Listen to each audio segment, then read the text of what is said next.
Okay, here's the way that I see it. Max Army Coalition, 200,000. Then it's got Familiar and it's got a range attack.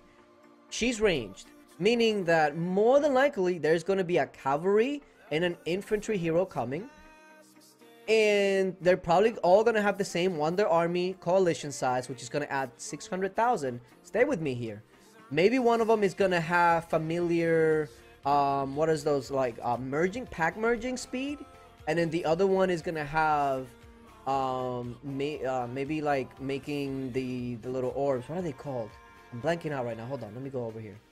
What are these? The skill stones. So one is gonna have some sort of skill stone related boost, and then of course like the cavalry attack, and then the other one is gonna have pack merging speed, and then I don't know, infantry attack.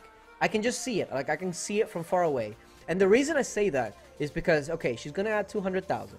The maximum right now, without familiars or anything, is 3.375. Okay, cool.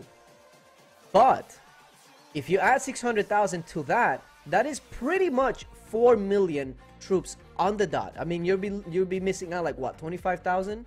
So I can see in a couple of months, maybe in like 6 months or so, when all the other two are released, that 4 million is going to be the max for this. So this is gonna, I feel like this is gonna start a trend for familiars and for Wonder Army heroes, and she is just the beginning. Well, I'm not one to tell you I told you so, but I told you so. Cursed Hunter, new hero coming to Lords Mobile. Now of course we already kinda knew that. Now I just didn't know that it would come only a month after Snell Princess. I thought that maybe they would stagger them like every couple of months or whatever, but no, a month later we have a new hero. Also, I am thinking that I also got the timing down, because if you guys know, there's an event coming up in like a day or so. Yeah, I think I know how the timing is going to be done, but of course it is a new max coalition size hero. I guess this is how they're going to be known at this point, because the infantry attack boost 30%, that's great and all, but let's be honest, if you're getting this hero to gold, you probably don't care about a hero that just has an infantry attack boost or range attack boost, for instance, or whatever. There's plenty of free-to-play options like that. So the infantry attack boost is nice, quote unquote, but let's be honest, that's not why you're gonna be getting her. Now, as I correctly predicted, merging speed is going to be what's going to be the familiar skill here, if you will.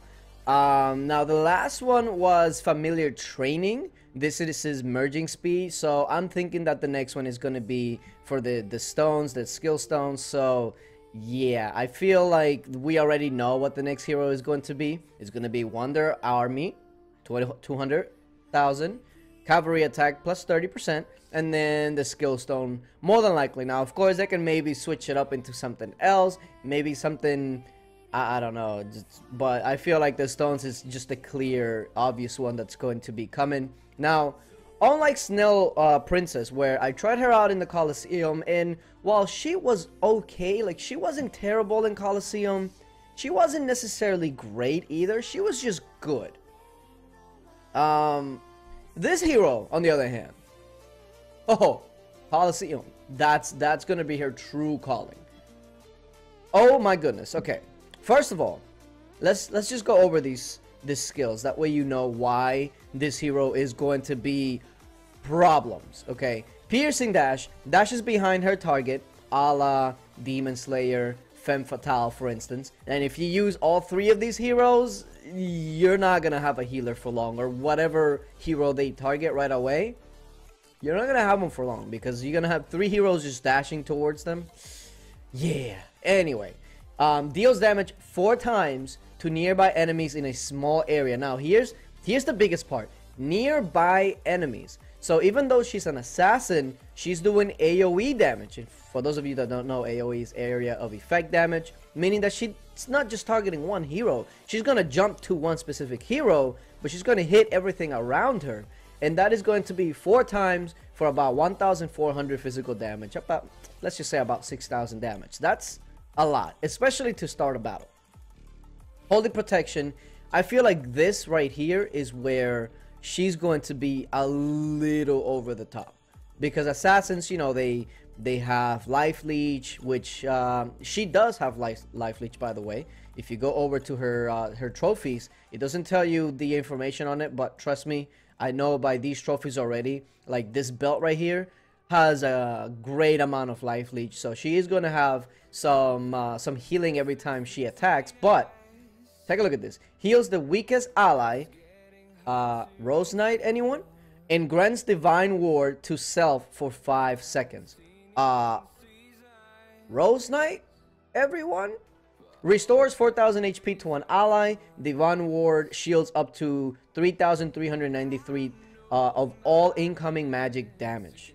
So basically, any sort of team with like Rose Knight, Demon Slayer, Curse Hunter, and then like a Tracker or Lore Weaver, not only are they going to be hard to kill because, okay, you have Lore Weaver giving you the heal, you have Curse Hunter giving you a heal, then you have Rose Knight giving you a heal, plus all the shielding that they're going to be having. Like, that's gonna be OP. That is going to be OP, especially if they don't happen at the same time. Like, okay, Rose Knight throws her shield, throws her heal. A couple seconds later, then Curse Hunter throws her heal. Like, how you gonna take them down? That's gonna be rough. Now, I will say this though. Colosseum is kind of overrun with magic attackers. For instance, Petite Devil, Witch Doll, Lore Weaver, etc, etc. So having another assassin kinda evens things out, so I can see why they went that route.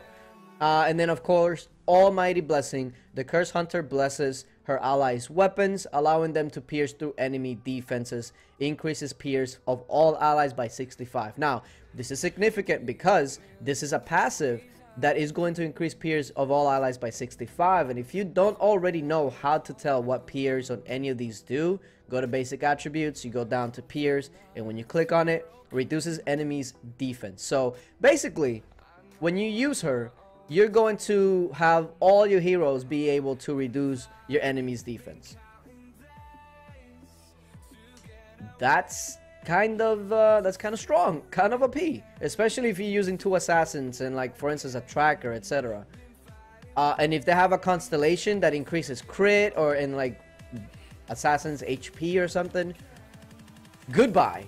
Anyway, Blade of Justice, the last skill, the ultimate skill, if you will, unleashes shockwaves with her blades, dealing mid-range damage 2 times to all enemies in a line. And of course, it deals 3,000 physical damage per hit. So we're talking once again about 6,000 damage. Now, dealing mid-range damage sounds pretty good because that means she doesn't have to be in your face to deal damage. And if she's dealing damage in a cone, that's a lot of damage. That's a lot of damage, especially when she's going to be lowering defense. She's going to be throwing out heals and shields. Yeah, this hero in Colosseum, that's going to be her true calling.